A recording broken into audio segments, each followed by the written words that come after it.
வணக்கம் நண்பர்களே. ஹோர்முஸ் நீரிணை எங்கு அமைந்துள்ளது? ஓமன் வளைகுடா, பாரசீக வளைகுடாக்கு இடையில்.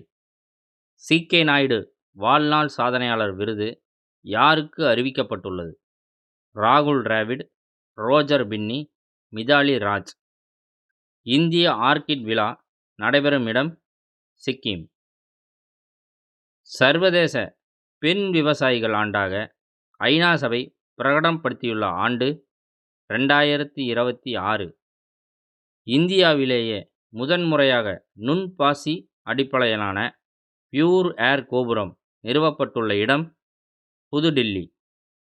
FIFA வேர்ல்டு கப் கால்பந்து போட்டி எத்தனை ஆண்டுகளுக்கு ஒரு முறை நடத்தப்படுகிறது? 4 ஆண்டுகள். உலக சிறுநீரக தினம் அனுசரிக்கப்படும் நாள் மார்ச் 12. இந்த தகவல்கள் பயனுள்ளதாக இருந்தால் லைக் பண்ணுங்கள், நண்பர்களுக்கு ஷேர் பண்ணுங்கள். இன்னும் பல தகவல் பார்க்க நம்ம சேனலை சப்ஸ்கிரைப் பண்ணி சப்போர்ட் பண்ணுங்கள். நன்றி, வணக்கம்.